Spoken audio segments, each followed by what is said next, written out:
the wee hours of March 23, 2015, just coming off the heels of South Bend's 150th birthday celebration. Most partygoers are tucked in for the night, but at 2:30 that morning over on the corner of Cushing and Lindsay, it's a different scene.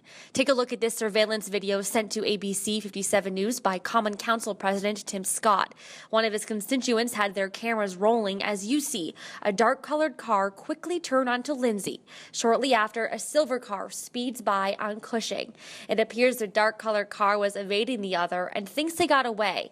They start backing up to leave the scene, but just as they make it out onto the intersection, they're met again by the silver car and multiple shots ring out. Let's see that again. We counted 12 shots coming out of that silver car before they both sped away. We've never experienced shots that were this close. Kathy Stoner says she lives right next door to where this surveillance video was taken. She says she immediately dialed 911. And they said, we have a bunch of other calls. We're on it. It was a busy night for dispatch, but after 15 minutes go by and no officers show, she called again.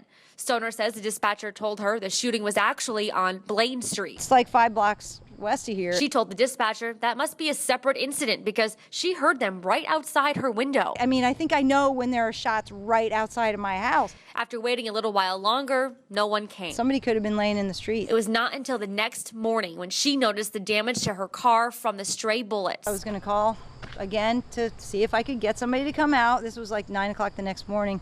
And I looked at the back window of my car and it was shattered. A scary experience, one a few South Bend police officers have said should have never happened, but also a random act, according to Stoner. We're not planning on moving anytime soon. And that was ABC 57's Alyssa Marino with that exclusive report. Alyssa did reach out to South Bend police officers as well as a Penn Township firefighter who told her the dispatchers are still going through some growing pains through the transition. The dispatchers will vote in the next month or so to unionize. They say they are overworked and understaffed. If that happens, the county commissioners would need to sign off on it. Also, only on ABC 57, we're working to learn more about an internal investigation happening inside the Berrien County Sheriff's Department. 2 officers have resigned and 2 others are on paid leave, and we wanted to know why. Our Alexandra Cohen spoke with a former female inmate at the county jail who explained her role in the probe. She claims the officers who are being investigated tried to or did develop relationships with female inmates once they got out of jail. But according to her, those relationships started behind bars. I think that is so wrong. And, you know, he wanted to do sexual things with me. I was always so messed up on the street. And, you know, I'd only really talk to him if I needed a favor that I knew he would, you know, do. Sheriff Paul Bailey would not confirm the internal investigation is connected to the information from our source. He also says the officers' names won't be released unless criminal charges are filed.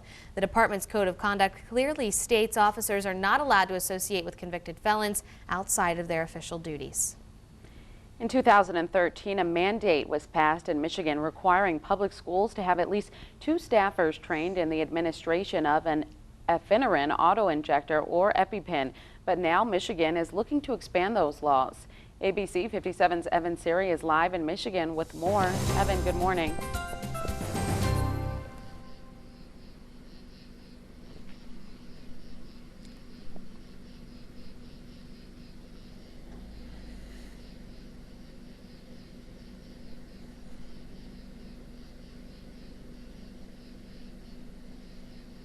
Good morning, Rachel. Anyone that suffers from severe allergies knows the difference an EpiPen can make between life and death. And a decision yesterday by Michigan lawmakers shows just how important an EpiPen can be. On Wednesday, legislation that would allow prescribers to issue EpiPens to a wide variety of authorized entities was advanced. In a unanimous decision, the House voted 103-0 to send House Bill 4438 to the Senate. The bill was sponsored by State Representative Lisa Lyons and and would give a prescriber permission, to issue a prescription for an EpiPen to places that include anything from amusement parks and youth sports leagues to religious institutions and recreation camps. There's also a section in the bill that establishes the completion of required training for the storage, maintenance, and general oversight of an EpiPen. Now, one of the biggest arguments for the bill says that if more people are trained to administer EpiPens, then the possible deadly consequences of a severe allergic reaction could be avoided. Reporting live in Niles this morning, Evan Siri, ABC 57 News. Wednesday, the Palisades nuclear plant in Van Buren County unexpectedly shut down because of an equipment failure. Officials wasted no time sending in extra workers to get the plant back online. And it turns out the 1,000+ workers who are coming into the small town of Covert will provide an unexpected economic boost to the area. The plant is spending close to $60 million on a refueling and maintenance project that was already in the works. Some of that money will trickle down to the businesses in Covert and South Haven.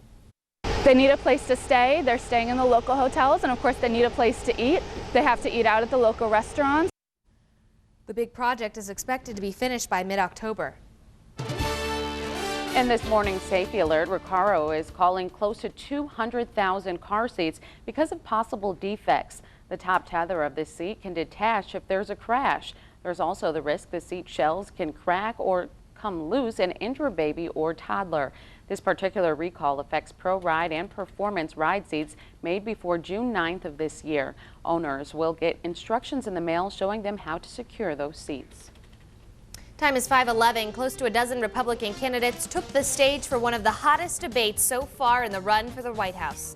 So 40 years ago, I smoked marijuana, and I admit it. And no issue was off the table in the 3-hour debate. Just ahead, we'll bring you the highlights and the zingers from the stage. And a Texas teenager's clock gets him an invite to the White House. Bus stop forecast this morning is nearly the same as yesterday. We have temperatures in the upper 50s to low 60s. We are comfortable. We're in the mid 80s and sunny this afternoon, and then we flip the switch. We really change things going into the weekend. Rain and much cooler temperatures, what we're talking about coming up next.